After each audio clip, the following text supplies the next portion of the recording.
wakoze kumwitana ndagukeneye cyane ubu amazi si yayandi Marof ubisaka by'imbwa byahiye ndakwinginze ndacagukeneye cyane hagarika imigenderanire yawe n'ahandi mvamo kandi mwumvirize neza nakubwira sivyo ivyo mbwira byose ndavyumva ariko ugeze kuri point kuvuga yuko jewe na hadi atwohebana amatwi nayafunze sinakumva ego byumva ariko yamara warukwiye kunyumva yikuburiye ni kugira muhungu ndagusabye hagarika bye bintu ku mwanya amatelefone ngoma ndonga Sandra ibintu kumabwira ndakwingiye Jesse nkundanye kubw'amabwire y'abantu sivyo waramfashije kumuronka hadi ndabigushimira ariko n'umfashije umutima wanje kumukunda vyibuke neza rero muri uburongozi umuntu wari wese ahura n'ibintu byinshi bituma agomba gucika intege jewe never kuri hadi nta gucika intege Marof intabwe ibwirwa nuko amaso atukuye awurindira amaso yatukure hamubone kumva hagarika wa muhungu ndagusabye ivyo byose byamaze kumenyekana hagarika utaragesera ndagusabye turetse no gutukura gusa bashake barimene bari kureyo riveyo wahajya nshobora kuvako mwabigize umukino igihe mwaza musaba ngo ndabibemo kurya sivyo nimigeze musaba kumuheba vyibuke ibimaze kuba byose hageze yaho nanje mpaguruka nk'umuntu w'umuhungu none Marof basi nyumva gato ntawandi mukobwa hari kiretse hadi erega ndacagukeneye urona ndagapfuvye hano ndijenyene niho ruzukamariro ubu niba kugira nabi nzosigara gute basingirire mu wenda inyuma y'umukobwa mwiza nabonye sivyo yari mwiza yari mama wanje wenyene uwakurikiye yari hadi nta wundi mukobwa mwiza nk'hadi hadi kandi afise umutima n'ubwenge bwo kwiyumvira nkawe aricisha bugufa kananyubaka abandi bose baransuzuguye kuko ubukene ndimo kubera ko ndi imfuvyi ntacyo mfise ndabaha icyo nari ndababwira gusa yari amajambo gusa meza ariko bantaye baragenda hajye yarangwanye ko yemeye gushira ubuzima bwiwe mu kangatije kubera ko jewe ahindurira ubuzima cyo ndinde wo kumuhera ndinde wo kumwiza amajambo y'umuntu ngo naka ntashaka ese niwe ndiko ndarondera niwazonyubakira niwazohindura ubuzima ndimo urifuza ko muguma ndira mvuga ati ndumukera tunzi ingabera atacho ziko ziramfasha gusa Marof urabizi ko ndagukunda simbashe ikintu kimwe na kimwe tuza kikubaho ariko mu ndagusabye unyumve basi rimwe gusa Marof agapfa kaburiwe ni mpongo kandi wankabangwe niho nkazana ndabe ndavuga simvura ndagusabye umva mwenda ndakubwiye gutya iyo nari gutegura wateguye kunanirwa kuri jewe izuba rikoroke ijoro rindi ku mutaga inkoko ivuge sivyo isake itirige jewe kumuheba hajya no Marof indira basi ndakubwira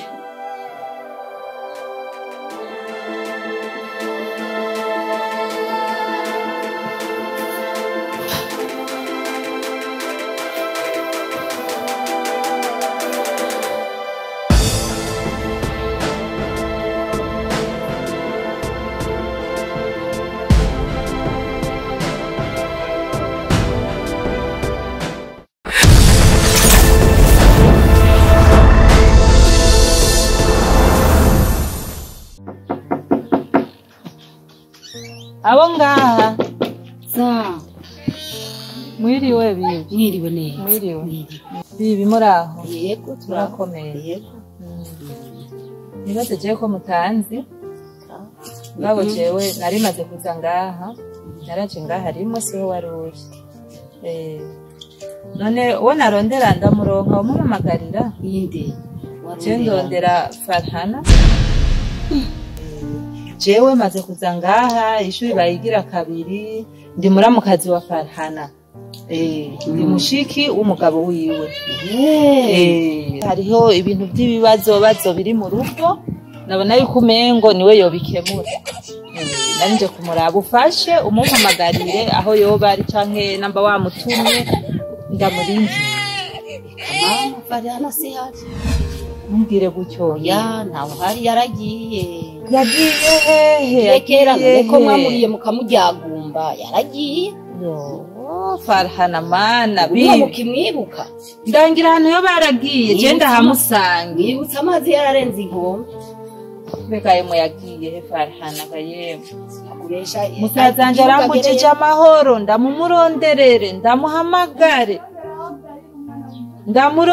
ndamuhamagare none umbwiye ngo ntawe hari kandi ubwa mbere naraje nkamusanga ngaha aho noba nkubeshagiye kurondera hazovyarira ikirondo ciwe nimba ateye mu Rwanda nimba ateye muri Tanzania nimba ari mu Burundi uvuze gute bibi subiramwo afise imbanyi kuva ryari ni waruzi ko Imana ituwayo buriya rero iyo mbanyi yaje ngaha nawe yena atazi ko ayifise yarazi ko ayifise hanyuma nubu yaragiye nyamba yateye mu Rwanda nyamba ateye muri Tanzania nyamba ateye hejuru sino kubesha yavuye kwa musazanje kumbe haje twamucura bufuni na buhoro tukamukubita tukamwirukana yarafise imbanyi mana mbabarira utazi umutava bagagakura yarafise imbanyi ari muzi yuko Imana yamwibagiye mana ubu nyene naragiye agiye kubyarira he ntituzobona umwana sinzobona umusengezana wanje avuye kuri Farhana kwe ntawizi turetse Imana ibihindura ibyo namukoreye ibintu nyene bitaroranye ndamutuka ndamukubita ndamwirukana ndamukorera ibintu bimwe ntonavuga n'abantu ngo babyuba ingere ndamwakiriye nyene erega mwari muzi ko ataca azovamo none gabibi umuhara amatimya icuma atabyara ikintu kibi cyo gihindukira kuba cyiza Imana yamwibutse ku munota wa nyuma turazi ngene umugore wa musazanje namuriye nkamufata nabi Farhana kweli ujya mukore wa kabiri nawe urazi ngene namuriye musazanje musazanje atajambaga ifise yamaze kuba impumyi yo ngaho bamufata nk'icyaduka kumengo ntihazwi Farhana huri hose bani gufashe uza wibaruka amahoro nzesure kukubona amaso kuyandi ndagupfukamire ndagusaba ikigongwe Farhana ndakubwiza uzomubona mugabo suba kandi kumaze kwicuza byose Imana izobikora Imana ikunda mumicisha bugufisha iyo ndamusanga nagenda ndanamutwaye uyu munsi nyene aho ko wicishije bugufu uzomubona ivyanyu byose yarabimbariye narabyumvise mama gira icyo ufashije ufashe basi kumurondera ubaze mu nshuti zawe mu babanyi bawe mu bagenzi bawe hose ufashe wumve yuko hari aho yoba yaragiye sinabizi mugabo rondera nanje ndondere erega ubunye mwe namwe niwe mugowe kandi niwe mubabaye turagoye ngo urabizi nimwe mugowe nimwe mubabaye ubu nawe ni wagezweho agomba agezweho Imana kandi sigomba yamaze aho uri hose ndakwifurije ineza genda wihane kuko umwana w'abandi waramwikoreje intebe ishushe inkono ishushe genda wihane kuko umwana w'abandi yaramwikoreje inkono ishushe muramurya muramujyagumba ubu rero aho yarari namwe mugomba kuhasubira ingero ugerewe mundi nawe niyo bakugererako sawa bibi urakoze mugo je nibaze yuko ntakiri wa wundi umutima wanje warahindutse nico gitumye nari nje nciye na bugufi kugira ndamurondere tureko yo dukemurira ikibazo kiri mu rugo saza nje aragowa bayeho nabi ari mu bibazo cyane sawa murakoze Imana ni ashobora kusubira kutugirira amahirwe ukabona aragarutse ngaha uzi umubarire yuko tumukeneye mu rugo musazanje ari mu gupfa ari mu gushikayo azoze abidufashemo nuko ntayo ufise cira ntayo ufise mira ubu rero muratanguye kwicuza mwaramarira hariya nayo mwamukoreye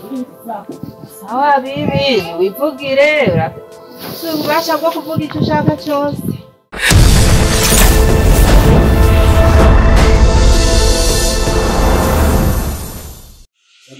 ariko ushaka tubane gute wowe igihe cyose uramvuruga ukamvurugura ubwenge bw'iwanje ukibaza ko mubanye n'ubw'iwawe yakubufyina umaze iminsi 3 ukora akazi ko mu nzu ukura ibintu byose byasari hano mukumaze iminsi utamesura impuzu ziwanje impuzu nizozimesurwa ryari ariko mwawe gukoropa hose rabukuntu hasa mu nzu urayibona ariko mwawe ndaguhembera iki wewe ndageze ndimana kuko nisindi mashini ikintu no kubwira uraza akazi wampaye ko gutwara ibintu byose impuzu zafarahana kuzita mu mazi ibyari ngaha byose byafarahana narabikuyeho byose ibatse kurira hejuru urabona nta manuru reka kurya wabarana kurya ubona kumva baranikunze bisigura yuko iyo minsi yose wabikoze iyo minsi 3 n'ubu utararuhuka utarigera wiyumvira ati reka mesure impuzu za mabuja unkoroka n'inzu onyine ngaha ndatonekara onyine ngaha ndatonekara nkatoneka ahubwo nta n'umutima ugira wo kubimbwira atubona kuzura amaso nyene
hejuru kabuza akazi kamusumba kamunanitse akagereka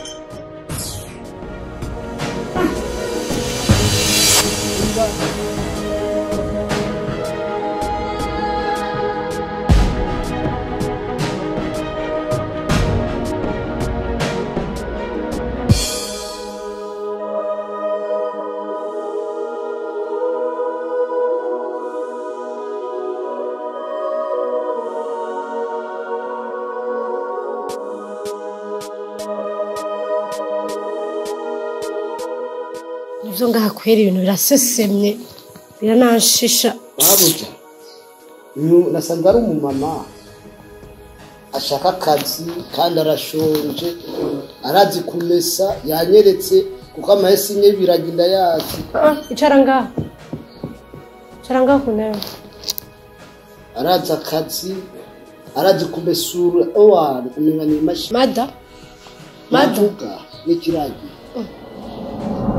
wera urigira umuyu wayi uri kuramuvugira umva hatagira nka bya biboro byo kwa ari reka ndamuvugisha tuye katavuga naguha amakofe bene gasa mada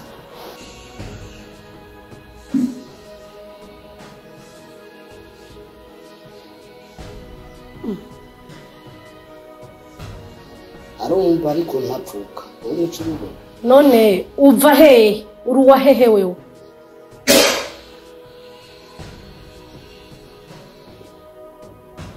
none jewe ndiko ndamuraba no mukoresha ariko rero umuntu tutanaziga ntuze none uyu muntu aba ni babasaramare ko badakuri ivyo bintu byabo mu maso umuntu aranteye ubwoba abasaramare ntibashaka gukura ntuze ni kabu imico yabo yo gusenga bazirenda gutera inkuru ndibutsa ahubwo cyane nigeze gukorera umumama umusumariya umusaramareko twakoranye imyaka ibiri irenga ariko nkaba narinzi ishusho yiwe kandi yarampemba wabatu yo ni imico yabo yo gusenga urazi rero ngenda mupime nimba ashoboye kuba yokora akazi agakoresha intoki ziwe bwatumva naho biragoye kumva arumva ari ikibazo no kuvuga kutavuga urumva kuvuga atavuga yokora akazi rega ntiyakora umuntu hakora amaboko uraziwe ko umaze iminsi rero wowe utamesura wowe ugenze neza ijya mpuzu zandi ziwanje uzimuhe tumupime tureka ashoboye akazi asha ico coco uravyumva mbona nako mugabo nawe uca ukora pana ruzu asha akona akazi gato ukora pina nzu yose ijya twarete yasivye nze gusanga isa neza asha turumvikanye ico ni kibazo uyu nawe ucumuhezo mpuza mese ucumuha n'ivyombo yoze hamwe ucumugaburira turumvikanye ico ndagikora kumva adashaka kuvuga mugabo akumva ega ariko aratumva n'ivyo tuyaga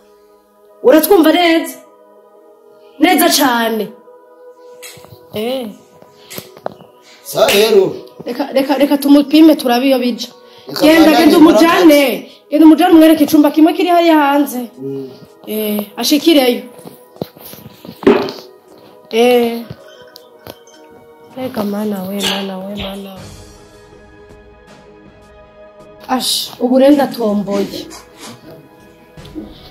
ko mfise umugambi wo gukuraho ibintu byose vya Farahana asha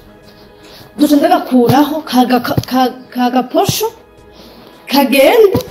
kuko bahora bumvikana na Farahana bose bagende sigane n'iki gikecuru conyene kubera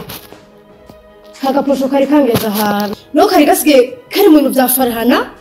kishira hejuru amategeko menshi ndakabwiye nikumve ibi ndakabwira byose umengo bica mu matwi gaserukanira inyuma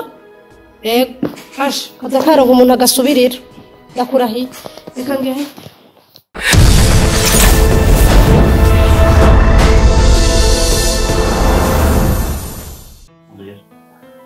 uko biri kose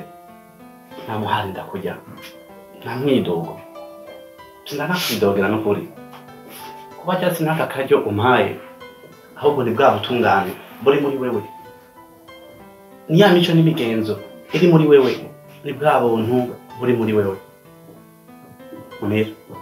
ntumfate nk'icyaduka cy'umuntu ntumfate nk'umwanzi buri kintu cyose kiba gifite intumbero kandi nta kibera ubusa uno munsi ikinzanye si kindi kwanza gusaba imbabazi nivyo narakubabaje kandi nakubabaje ahantu atakuntu ufise n'ingene ushobora kwiyagaza canke kwikanga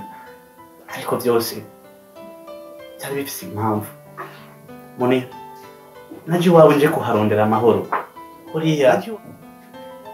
nivyo n'umugore w'iwanje dufitaniye n'umwana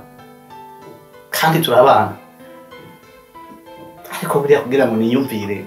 kukurondera ndakwiyumvemo kubera hari icyo cyari kibuze muhira ujya mugore no kuzimu kwaka umuriro ujya mugore no kuzimu kurimo inzoka Munira wonyene uribuka tugiye uraje na wewe sinambara ntabegwa sinisiga amavuta akamfata nari n'umuntu w'ibyiyumviro uravyibuka